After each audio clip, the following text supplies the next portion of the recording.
نحمده ونستعينه ونستغفره ونؤمن به ونتوكل عليه ونعوذ بالله من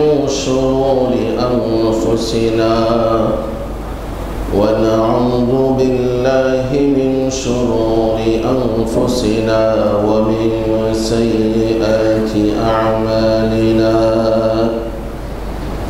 من يهد الله فلا مضل له ومن يضلله فلا هادي له ونشهد أن لا إله إلا الله وحده لا شريك له ونشهد أن سيدنا وسندنا وحبيبنا وحبيب ربنا وأولانا ومولانا محمدا عبده ورسوله أما بعد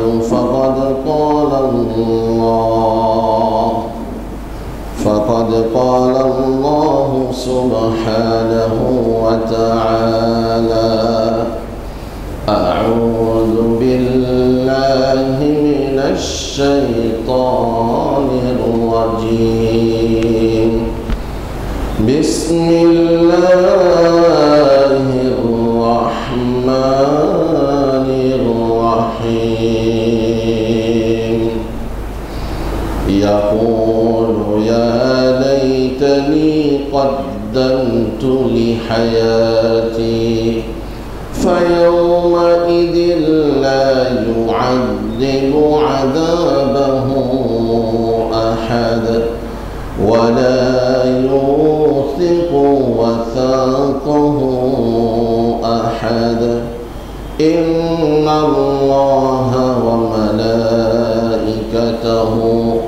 يصلون على النبي يا أيها الذين آمنوا صلوا عليه وسلموا تسليما اللهم صل على محمد وعلى آل محمد كما صليت على إبراهيم وعلى آل إبراهيم إنك حميد مجيد اللهم بارك على محمد وعلى آل محمد كما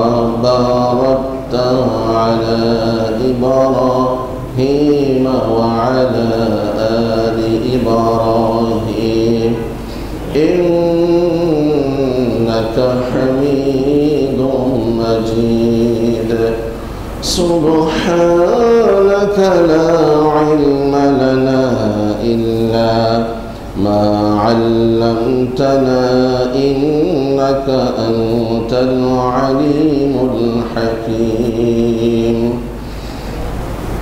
جزى الله عنا محمدا بما هو أهله رب اشرح لي صدري ويسر لي أمري واحلل عقدة من لساني يفقه قولي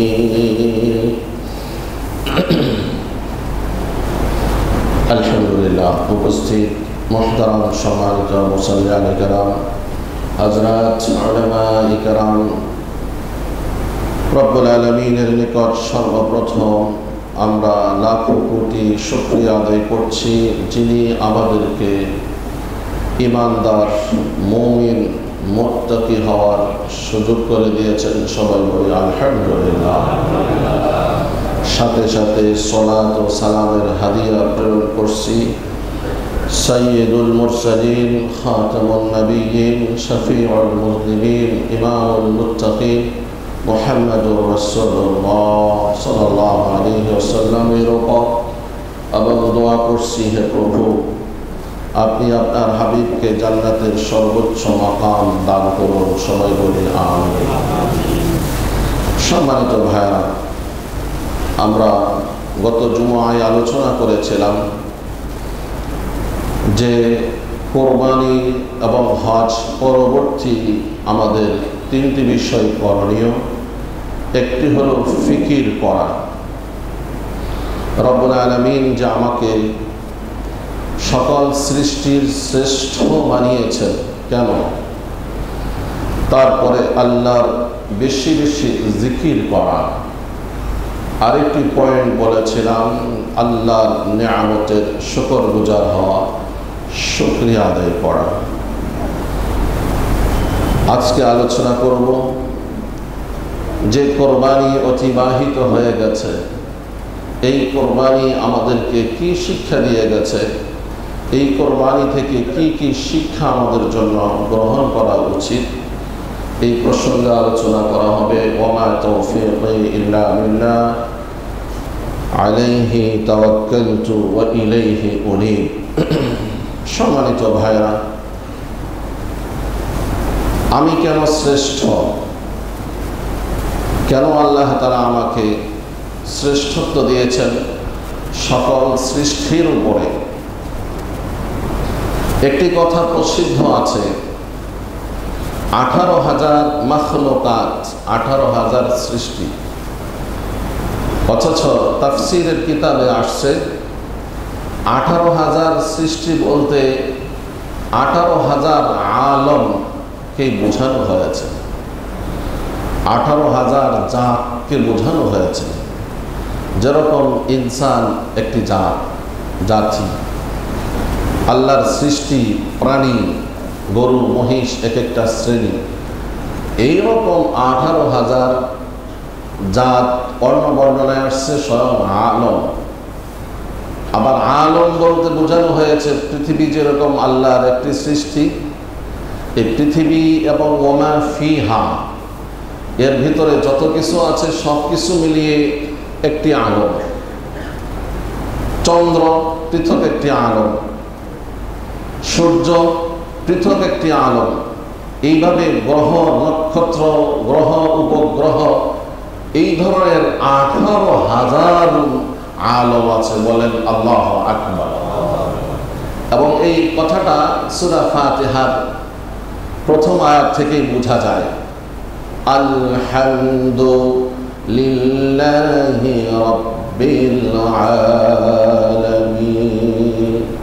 এই যে রব্বুল আলামিন বলি, সকল জগতের আলমের প্রতিপালক প্রভু যিনি, তাহলে বোঝা গেল এই আলামিন যার এক বচন হলো, সিঙ্গুলার হলো আলাম। তো এখানে আল্লাহ তাআলা অনেকগুলো আলাম, অনেকগুলো জগৎকে বুঝিয়েছেন। তো এত হাজারো লাখো সৃষ্টির মধ্যে আল্লাহ আমাকে আপনাকে শ্রেষ্ঠত্ব দিয়েছেন কি জন্য? এই জিনিসটাই আমাকে বুঝতে হবে। এই শ্রেষ্ঠত্ব এই জন্য দেননি যে আজকের এই প্রযুক্তির যুগে, এই বিজ্ঞানের যুগে আমি আমার প্রযুক্তি ব্যবহার করে আমি আমার থেকে দুর্বল শ্রেণী যারা আছে, দুর্বল জাতি যারা আছে, তাদের উপরে জুলুম করব, নির্যাতন করব, এই জন্য আল্লাহ দেননি। বরং আল্লাহ তাআলা দিয়েছেন কুনতুম খায়রা উম্মাতিন উখরিজাত লিন-নাস, তোমরাই সর্বশ্রেষ্ঠ জাতি, তোমাদেরকে মানুষের কল্যাণের জন্যই সৃষ্টি করা হয়েছে। সুতরাং একজন মানুষ হিসেবে হোক সে অমুসলিম, তার জন্য উচিত কখনো সবচাইতে শ্রেষ্ঠ জাতি মানুষ, ইনসান, এই ইনসানের ক্ষতি করা যাবে না, বরং মানুষের উপকারই করতে হবে। সম্মানিত ভাইরা, এই হলো ফিকিরের উদ্দেশ্য। আল্লাহ তাআলা আমাদের সকলকে যেই দায়িত্ব দিয়ে দুনিয়াতে প্রেরণ করেছেন, আমরা যেন সেই দায়িত্ব যথাযথভাবে আদায় করতে পারি। সবাইকে আল্লাহ তৌফিক দান করেন বলি আমিন। আজকে আরবি ক্যালেন্ডারের জুলহাজ অথবা জিলহাজ এই 12তম মাসের 23তম দিবস অতিবাহিত হচ্ছে। আগামী শুক্রবার হয়তোবা 1447 হিজরির একটি ইসলামী নববর্ষের প্রথম দিন হতে পারে, যদি রানিং মাস 29 হয়ে থাকে। আর যদি 30 হয় তাহলে আগামী শনিবার হবে ইসলামী ক্যালেন্ডারের প্রথম দিবস। সেই হিসেবে আমাদের একটু ক্যালকুলেশন করা উচিত। রব্বুল আলামিন একটি বৎসরকে বিভিন্নভাবে ইবাদত দিয়ে সাজিয়েছেন।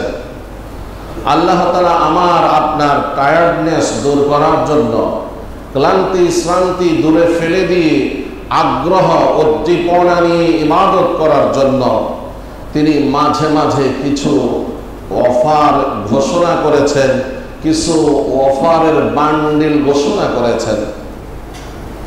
আর তা শুরু হয় আরবি বৎসরের প্রথম মাস মুহররম মাস থেকেই। মুহররমের 10 তারিখ সামনে আসছে। এই মুহররমের 10 তারিখে যারা নফল সিয়াম পালন করবে, যেই দিবসকে আশুরা দিবস বলা হয়, যারা সিয়াম পালন করবে তাদের অতীতের 1 বৎসরের গুনাহ মাফ হয়ে যাবে। বলেন সুবহানাল্লাহ। একটি সিয়াম পালন করলে যদি 1 বৎসরের গুনাহ মাফ হয়, এটা চারটিখানি কথা না, এটা মহান স্রষ্টার পক্ষ থেকে অনেক বড় সুযোগ, অনেক বড় অফার। এরপরে আল্লাহ তাআলা এই ধরনের বিশেষ বিশেষ অফারের মধ্যে রেখেছেন শাবান মাসের নিসফ শাবান, লাইলাতুন নিসফি মিন শাবান। এই লাইলাতুন নিসফি মিন শাবান রজনীর ফজিলতের মধ্যেও আসছে। আল্লাহ তাআলা বনি কাল এর কুকুরের যে গণম বকরি আছে, এই বকরি হাজারো লাখো বকরির পশম পরিমাণ গুনাহ থাকলেও ওই রজনীতে যারা তাওবা ইস্তেগফার করবে, আল্লাহ তাআলা সবাইকে মাফ করে দেবেন। সুবহানাল্লাহ। এটাও বড় অফার। তার 15 দিন পরে আল্লাহ আবারও দিয়েছিলেন মাহে রমাদান, যার শুরু থেকে শেষ পর্যন্ত পুরোটাই অফার। বলেন সুবহানাল্লাহ। যেই সিয়াম পালন করার মধ্যে, মাহে রমাদানের মধ্যে একটি নফল আমল কেউ করবে, তাকে আল্লাহ তাআলা ফরজ আমল আদায়ের সওয়াব দান করবেন। সুবহানাল্লাহ। এগুলি হলো একটা বৎসরের বিশেষ বিশেষ অফার। ঠিক মাহে রমাদান শেষ হওয়ার পরেই শুরু হয়ে গিয়েছিল আশহুরে হজ, হজের মাস। এই হজের মাসের মধ্যেও আল্লাহ তাআলা রেখেছেন অনেক অফার। আমরা যদি মাহে রমাদানের আরো একটি আকর্ষণীয় অফারের কথা স্মরণ করি, তাহলে সেই অফারটিও হলো লাইলাতুল কদরের অফার। সুবহানাল্লাহ। তো আশহুরে হজ, হজের মাসের মধ্যে আল্লাহ কি অফার রেখেছেন? সর্বশেষ যে মাসটি চলছে, এই মাসের শুরু থেকে নিয়ে প্রথম 10 দিন, জিলহজ মাসের প্রথম দশকে প্রথম 9 দিনের এক একটি সিয়াম পালনে, অতীতের এক একটি সিয়াম পালনে, একদিনের সিয়ামে 1 বৎসরের সিয়ামের সওয়াব রেখেছেন। সুবহানাল্লাহ। আর 9 তারিখের সিয়াম, আরাফা দিবসের সিয়ামে তো 1 বৎসর আগের এবং 1 বৎসর পরের গুনাহ মাফ করার ব্যবস্থা রেখেছেন। সুবহানাল্লাহ। সর্বোপরি যারা হজ করবেন, এই হজের মাধ্যমে ডাইরেক্ট ঘোষণা আসছে, রাজাআ কায়াউমিন ওয়ালাদাতহু উম্মুহু, হজ শেষ করে কেমন যেন সে সদ্য ভূমিষ্ঠ সন্তানের ন্যায় নিষ্পাপ হয়ে ফিরে আসছে। সুবহানাল্লাহ। আর যারা হজ করতে পারবে না, তাদের জন্য আল্লাহ এই অফার রেখেছেন কোরবানি। যারা এই কোরবানির মাধ্যমে, পশু জবেহের মাধ্যমে আল্লাহর একটি বিধানকে পালন করবে, তার মধ্যেও আল্লাহ তাআলা রেখেছেন যে জবেকৃত পশুর রক্তের প্রথম ফোঁটা মাটিতে পড়ার আগে আগেই আল্লাহ তাআলা ওই ব্যক্তিকে মাফ করে দেন। সুবহানাল্লাহ। এটা হলো আমাদের একটি ইয়ারলি, একটি বাৎসরিক আল্লাহ তাআলার পক্ষ থেকে বিশেষ বিশেষ অফারের একটি লিস্ট। সম্মানিত ভাইরা, এই অফারগুলো আমরা পেয়েছি, বহুদিন ধরে পেয়ে যাচ্ছি, প্রতিনিয়ত পেয়ে যাচ্ছি, কিন্তু অফার তো কারোর জন্য অপেক্ষা করে না। যিনি এই অফার পেয়ে অফারকে কাজে লাগাইতে পেরেছেন তিনি সফল, আর যিনি এরকম অফারগুলো পেয়েও কাজে লাগাইতে পারেননি তিনি ব্যর্থ। তাকে কাল কিয়ামতের দিন সূরা আল ফজর এর 24, 25 এবং 26 নম্বর আয়াত তেলাওয়াত করেছি। এই আয়াতগুলো স্মরণ করিয়ে দিচ্ছে যারা আল্লাহ তাআলার এই অফারগুলো পেয়েও কাজে লাগাইতে পারবে না, উদাসীনতায় ঘুরবে, গাফেল হয়ে চলবে, তারা কাল হাসরের দিন আফসোস করে করে বলবে, ইয়াকুলু ইয়া লাইতানি কদ্দামতু লিহায়াতি। কাল কিয়ামতের দিন মানুষ আফসোস করে করে বলতে থাকবে, ইয়া লাইতানি, হায় আফসোস, কদ্দামতু লিহায়াতি, আমি আমার জীবনের জন্য কি প্রেরণ করেছি। এখানে আল্লাহ তাআলা হায়াতি বলছেন, আমি আমার জীবনের জন্য, তার মানে দুনিয়ার এই জীবনকে জীবনই বলা হয়নি, বরং সূরা আল মুলকের মধ্যে এই দুনিয়ার জীবনকে মৃত্যু সমতুল্য বলা হয়েছে। আল্লাযী খালাকাল মাউতা ওয়াল হায়াতা, যিনি মৃত্যু এবং হায়াত, জীবন সৃষ্টি করেছেন। কেমন যেন দুনিয়ার লাইফটা মৃত্যুর সমতুল্য, আর পরকালটা হলো আসল হায়াত। আল্লাহ তাআলা বলেন, যারা সেদিন আফসোস করে করে বলবে, ইয়া লাইতানি, হায় আফসোস, কদ্দামতু আই মা কদ্দামতু, আমি কি সেন্ড করেছি, আমি কি অগ্রিম পাঠিয়েছি আমার আসল জীবনের জন্য। ফায়াউমাইদিন লা ইউআযযিবু আযাবাহু আহাদ, সেদিন এমন শাস্তি দেওয়া হবে আল্লাহর পক্ষ থেকে যেই শাস্তি কারো কল্পনাতেও আসে না। ওয়ালা ইউথিকু ওয়াসাকাহু আহাদ, এমন ভাবে বেঁধে বেঁধে শাস্তি দেওয়া হবে। সূরা আল হাক্কার মধ্যে আসছে যে মানুষকে 70,000 লম্বা শিকল দিয়ে পেঁচিয়ে পিলারের সাথে আটকে রেখে তারপরে শাস্তি দেওয়া হবে, আর বলা হবে, তুমি দুনিয়ার জীবনে যে অন্যায় করেছ তার স্বাদ এখন আস্বাদন করো।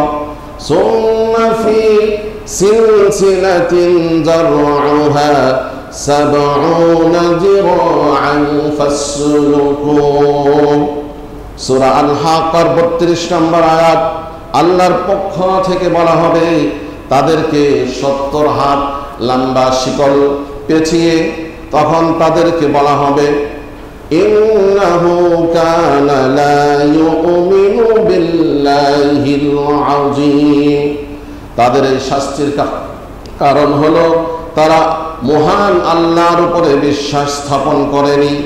ওয়ালা ইয়াহুদ্দু আলা তুআমিল মিসকিন, এবং কোনো মিসকিনকে খাবার তো দেয়নি, খাবার দেওয়ার জন্য উদ্বুদ্ধ করেনি।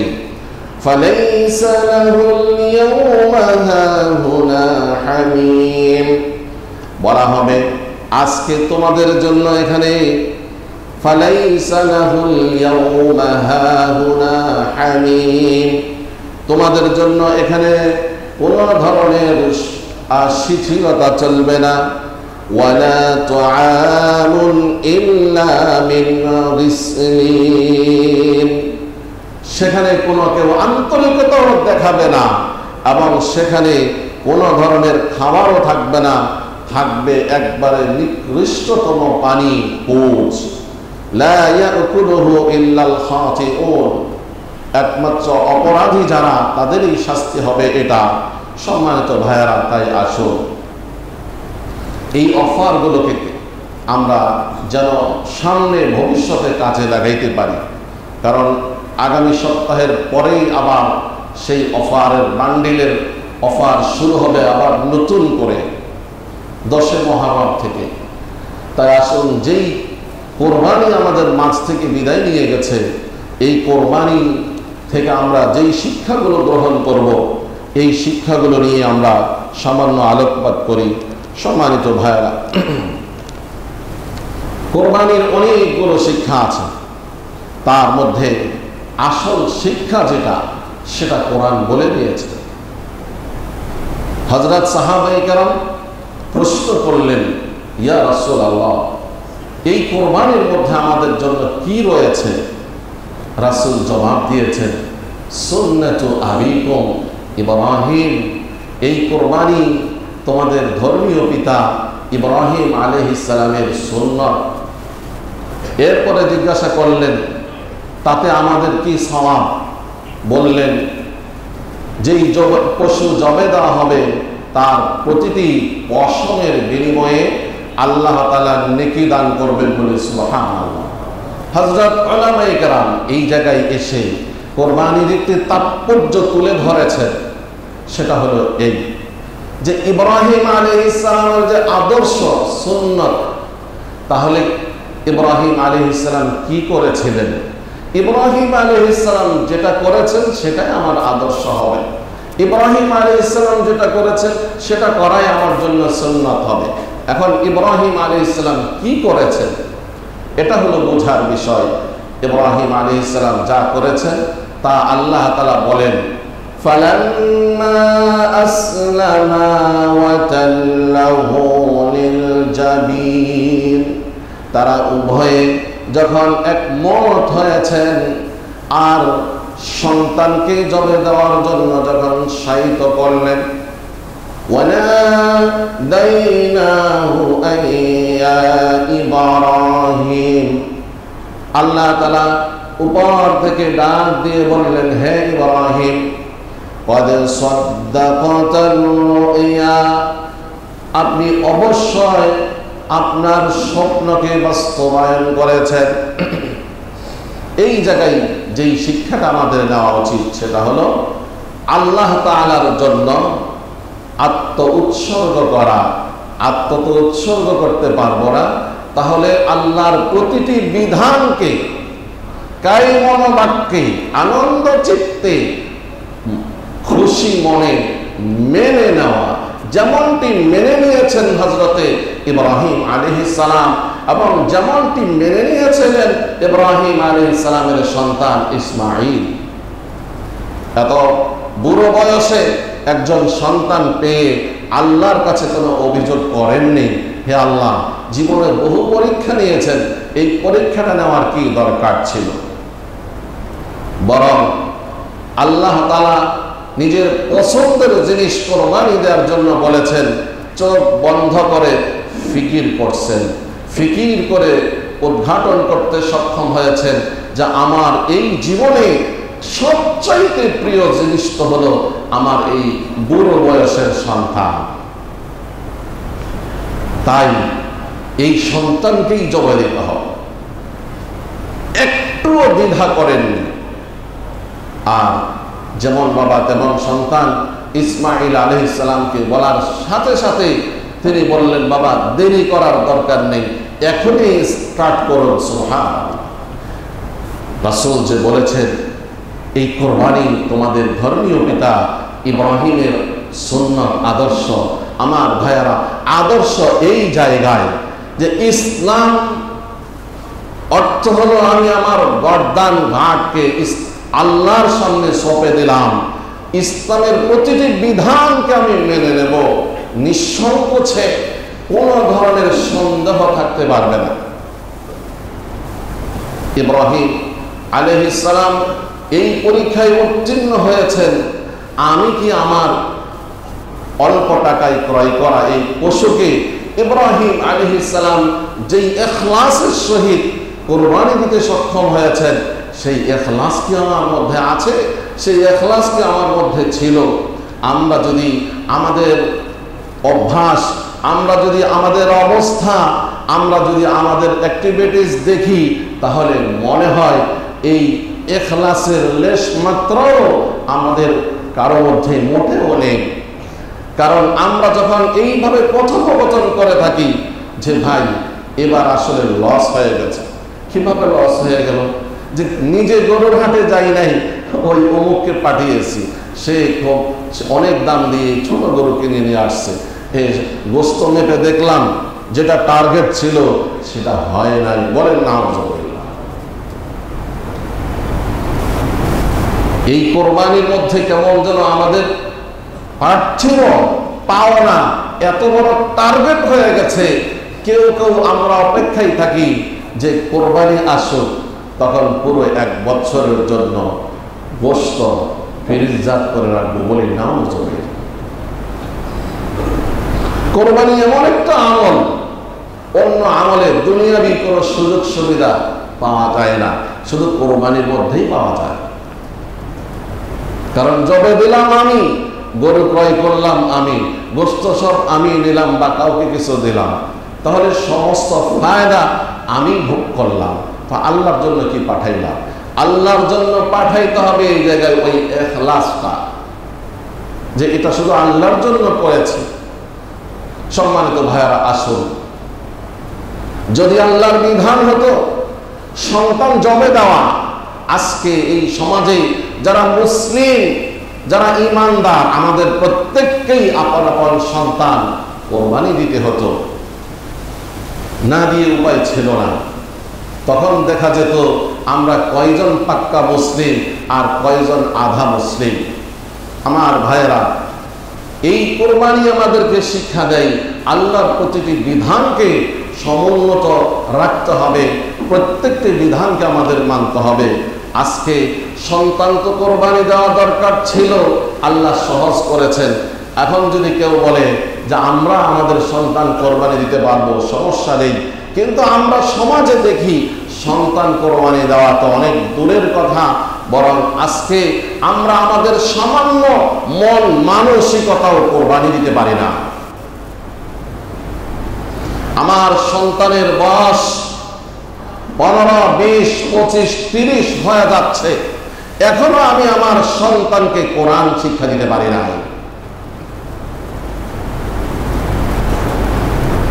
ইসমাঈল আলাইহিস সালাম তো সন্তানকে জবে দেওয়ার জন্য মাটিতে শুয়ে দিলেন, ছুরিকে ধার দিয়ে গলার উপরে চালিয়েছেন।